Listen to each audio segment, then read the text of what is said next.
For as long as I can remember, I've always wanted a truly portable computer. I even had my eye on one of those electronic organizer PDA things long before I had anything to actually use one for. When Android came around, I thought my dream of a general-purpose portable computer that I could easily take with me anywhere was coming true, even if I would have to get used to typing on a screen. Android has a problem, though. It's not really taken seriously by developers, even its own, in large part because of Google's schizophrenic management. For this release, we're going to focus on large form factors. Oh, it didn't work perfectly the very first try. I guess we'll just cede that entire nascent market to Apple. But who needs tablets when you've got messaging platforms and deep learning butt plugs? The piracy problem is also a barrier to development, which is why you'll often find iOS versions of software are paid, while Android versions are ad-supported, and also probably kinda shit in comparison. Instagram's not really my thing, but it's a perfect example of big developers just not giving a toss about Android. Their stories going back years about it having awful image upload quality specifically on Google's OS, and for no good reason. A service specifically for sharing images, and they can't be bothered to make it work properly. Apple's not my thing either. Give me a fair price or I'm just not buying your stuff. The end. But iOS devices are too locked down for my taste regardless. Maybe you want to know why I don't just buy a laptop. I did. I've had several over the years. The one I have right now I'm pretty happy with. It's an Asus TUF something or other. I got it for less than half of what it should have cost due to a price error. It has a GTX 1650, a quad-core Ryzen, and 16 gigs of RAM. But it's not really portable in the sense I mean, and it needs to be plugged in to play high-end games. Its battery is pretty bad too, only a couple hours at best, so I need to bring a charger. And its trackpad is okay as trackpads go, but I'm much more efficient with a mouse, so I'll have to bring one. And a gamepad, I suppose, if I'm going to play something on it. As you can see, it quickly loses the portable qualification when it comes time to actually take it anywhere. Over the years, a few other portable PCs have caught my attention, like the Pandora handheld, which was kind of a proto-Kickstarter type project from 2008. It was interesting, but ultimately production difficulties led to it not being very successful. The first run was just 3,000 units. I remember the GPD Win handheld having a bit of a rocky launch in 2016, but it was decent enough if your battery didn't explode. And there's also the ever-distant Smotch Z handheld, which I remember being quite excited about because it used an AMD APU, which meant it might have good gaming performance. It's coming to market neck and neck with cheap fusion power for your car. Then in March 2017, the Nintendo Switch arrived. As its success grew, China quickly took notice, and the portable PC market has finally started heating up a little. Gamepad Digital brought out their GPD Win 2, then GPD Win Max, and recently the GPD Win 3 finished a successful Indiegogo campaign. Two very similar products, the One X Player and the Aya Neo, both made over $2 million USD in crowdfunding recently, and a wide variety of portable-ish mini PCs seem to be coming out on an almost weekly basis if ETA Prime's channel is any guide. But at some point I gave up on the idea. All of these portable PCs have been overpriced, slightly to moderately dodgy products from overseas with no after-sales service, manufactured by extremely small companies that could easily take my money and disappear. And if I bought one, who knows what the final cost would be after taxes, duty, shipping, brokerage fees, and so on. A couple months ago, rumors began circulating about Valve making another attempt at a hardware product. But before we get to that, let's have a look at Valve's past hardware endeavors.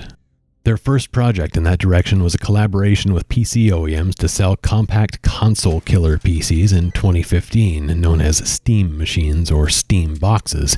Valve never actually manufactured or sold their own design, they just helped market third-party products that met their criteria. This seemed like a good idea at the time because the consoles of the day were particularly vulnerable. The Xbox One and PS4 were extremely conservative consoles, designed at a time when the games industry had collectively deluded itself into thinking that nobody wanted to play actual games anymore.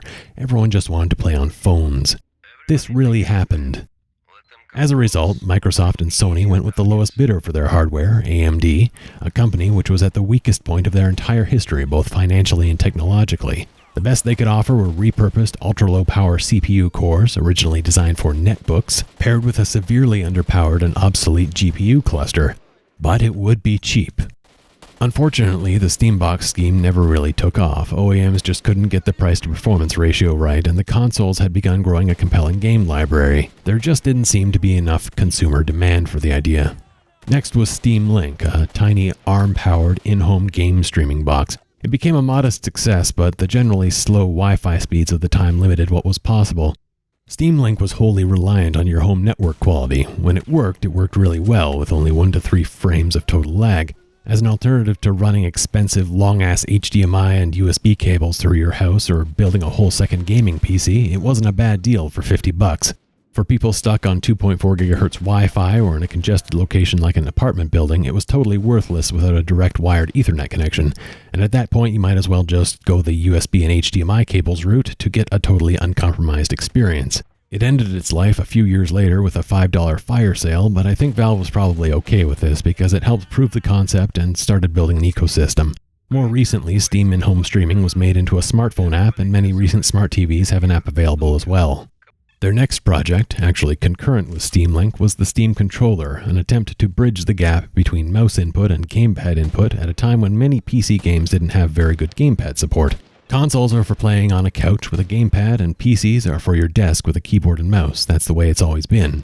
You could plug your computer into your TV, sure, but it just wasn't done very often. This probably has something to do with the generally low quality and extremely high input lag of the vast majority of TVs up until the mid to late PS3 360 era. Some TVs had a game mode or PC mode, but these often didn't work very well.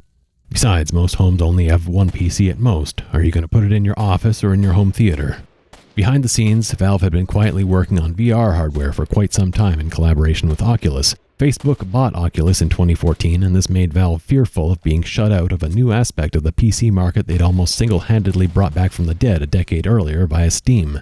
They quickly partnered with HTC to produce a competing headset, the HTC Vive. The story goes that HTC's role was largely limited to production and distribution of the headset, while Valve did most of the engineering work and produced Steam VR, the perennially buggy VR software backend on PC. It's actually gotten better lately, but Steam VR was a pain in the ass for years. Although the HTC Vive bested the Oculus Rift on most fronts, it was less comfortable, especially before design revisions, and significantly more expensive due to it being sold as an all-in-one kit, while the Oculus Rift was initially sold as just a headset, tracking camera, and off-the-shelf Xbox One S gamepad. To achieve full parity with the Vive, the Rift would later require the purchase of a pair of tracked controllers as well as 1 to 3 additional tracking cameras, possibly accompanied by powered USB repeater cables if necessary to reach the host PC.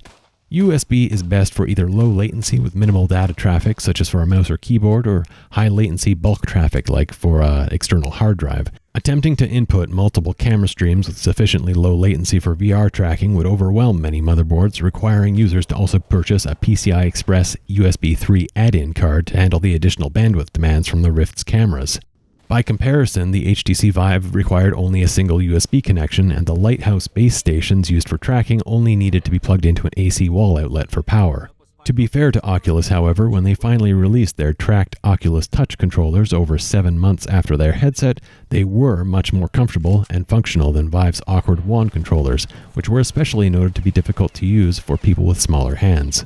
HTC soon proved to be a liability as a partner, as their failing smartphone business severely constrained their financial resources, leading to manufacturing shortfalls, limited global availability, and poor customer service, with stories regularly emerging about RMA nightmares. Perhaps in response to these issues, or simply a desire to bring the business in-house, in 2019 Valve announced their own VR product, the Valve Index. It addressed many of the Vive's shortcomings, featuring higher resolution screens with faster refresh rates, a wider field of view, improved tracking, superior ergonomics and build quality, and controllers featuring finger and grip tracking. Valve's inexperience in developing consumer hardware did show through, however, with the final cost being rather high compared to its competitors. Many people have also reported defects with the controllers, ranging from cosmetic issues to a dreaded stick drift problem akin to that experienced by many Nintendo Switch owners. Valve has reportedly made the RMA process fairly painless when these issues do arise, though. Despite its high cost, the Valve Index has remained in short supply, and it's routinely found in Steam's best sellers list, although it should be noted that this list is sorted by gross revenue, not units sold. Throughout 2019, 2020, and into 2021, it was almost perpetually available only on a long backorder queue, but it's unclear as to what extent this is owed to high consumer demand versus extraordinary supply constraints caused by the pandemic. Now that we're caught up with Valve's history in manufacturing, it's time to talk about their next product, the rumored Steam Pal, recently unveiled officially as the Steam Deck. Gabe Newell has spoken in the past about how Valve admires Nintendo and their ability to develop hardware and software hand in hand. It doesn't always turn out the way Nintendo might want, but when they strike gold, they tend to release incredible hardware and software alike. Valve has wanted to replicate this for a long time, with mixed success, as I described earlier. It seems like with the Steam Deck, they might have finally put together the right product at the right time, a platform for PC gamers who want to play on the go without getting fleeced by the likes of Alienware. The Nintendo Switch is flourishing despite being extremely underpowered. I own one myself and I play on it frequently because the ability to play good enough quality games anywhere is extremely compelling. Even inside my own house, I'm not limited to playing in one room like I am with a normal console or with my gaming PC. It's clear there's a market opening for a high-end version of the Switch, and Nintendo apparently isn't interested in filling it anytime soon. Smaller companies have attempted to fill that void, but they lack the ability to market and manufacture a sufficiently compelling product. Most importantly, they lack credibility. Valve certainly hit a few bumps in the road, but they tend to stick with their experiments even when they fail, long past the point when most companies would cut their losses. Over the past few years, they've also built up a reputation for good customer service. While the Steam Deck is designed to play games, above all other definitions, it is not a game console. It's a handheld PC capable of all the things a real, normal PC can do. You can plug it into a keyboard, mouse, and monitor, and it'll function as a full desktop.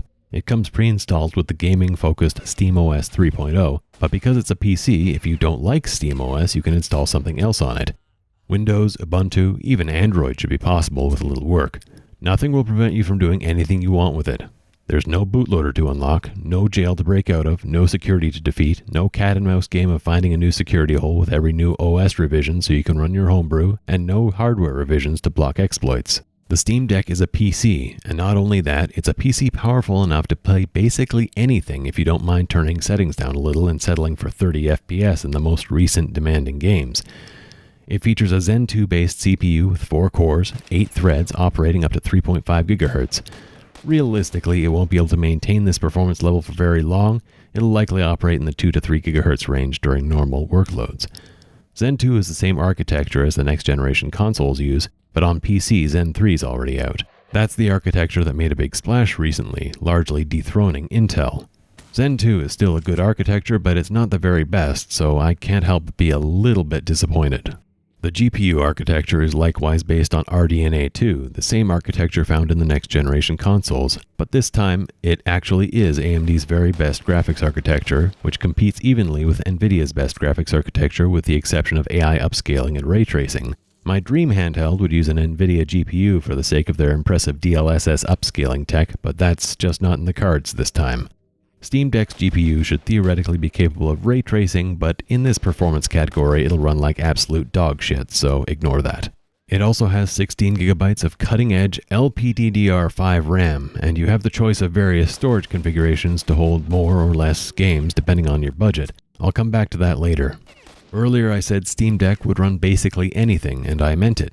In addition to PC games, it should also be easily powerful enough to emulate anything up to and including the Wii U, and theoretically even the Nintendo Switch in time.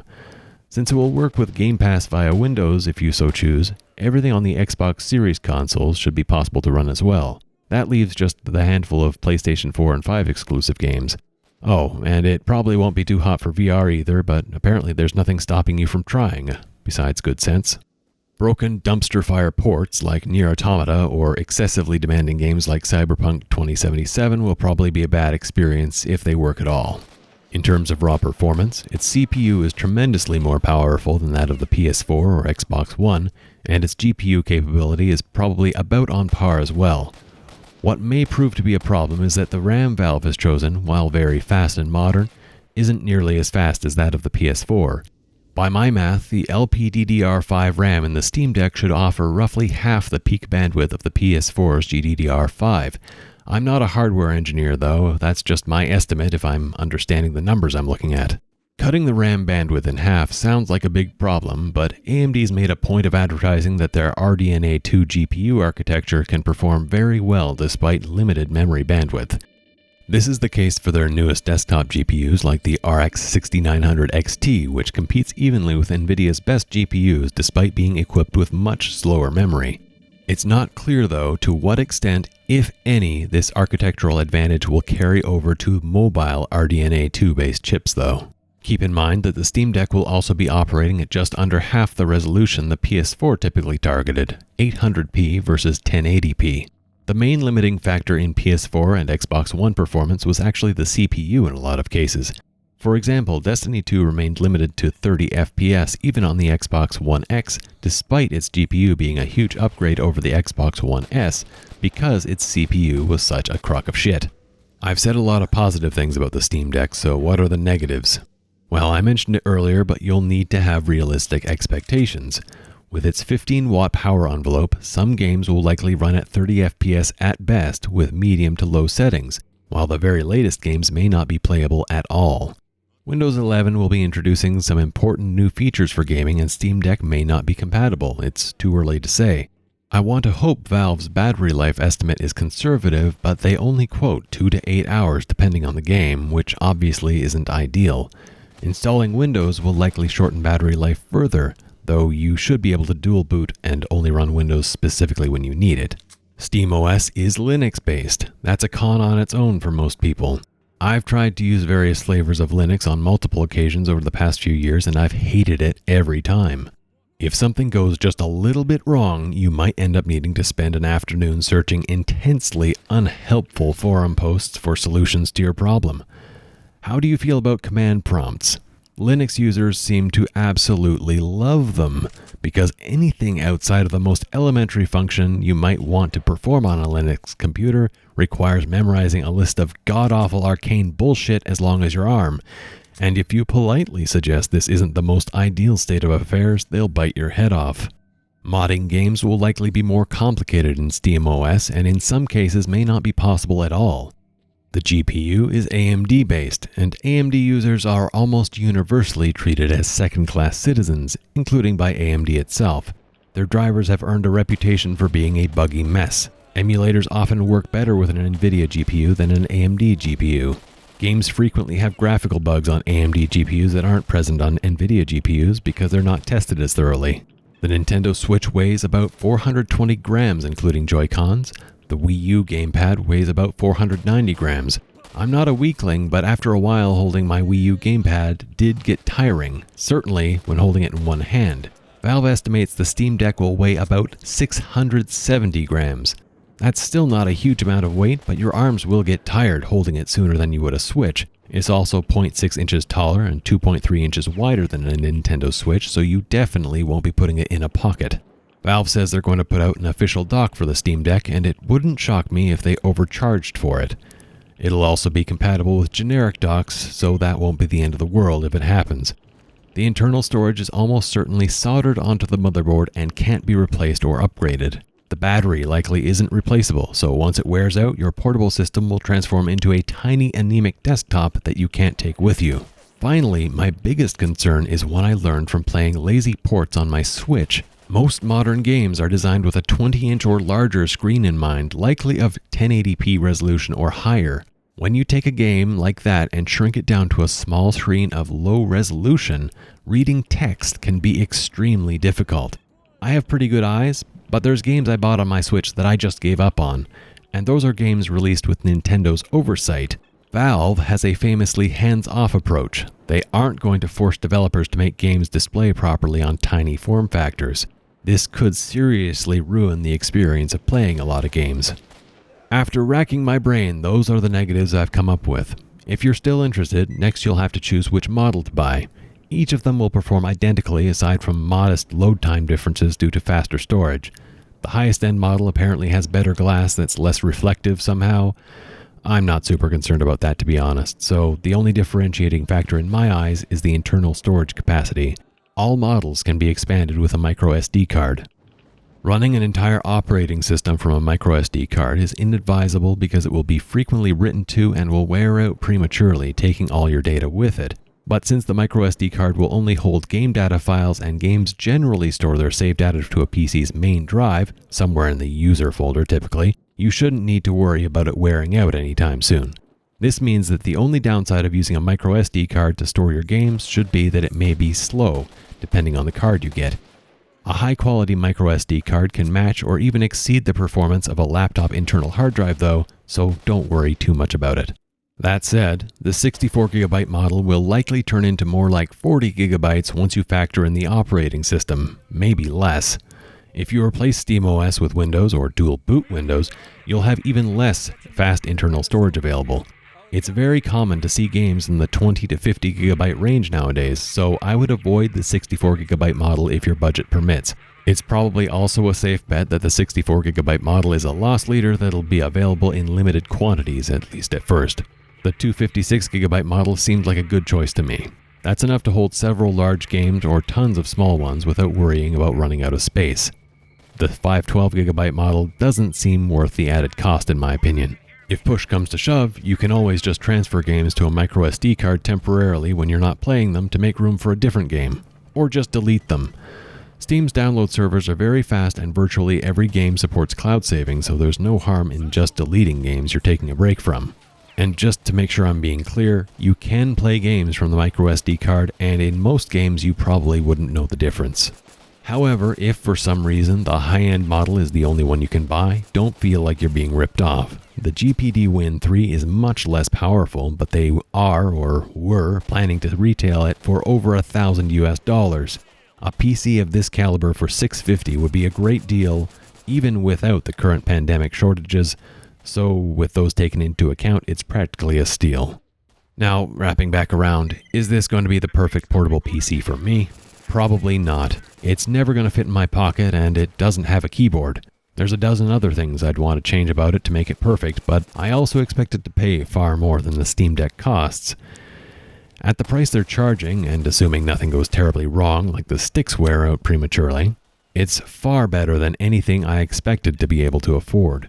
I'm definitely going to get one, or at least try. Hopefully Valve has some sort of bot protection in place. Quick note in case you're one of the 3 people who watch my channel. Things are looking up, and I think I should be able to resume regular uploads sometime in July or August, hopefully. I put a lot of work into this video. I was up like 24 hours hoping to get this out before pre-orders opened. If you liked it, that's cool. It'd be really neat if someone watched this. That'd be pretty cool, yeah. But don't expect anything else high effort like this for a long time, unless something piques my interest, which could happen, but probably won't. Lower your expectations.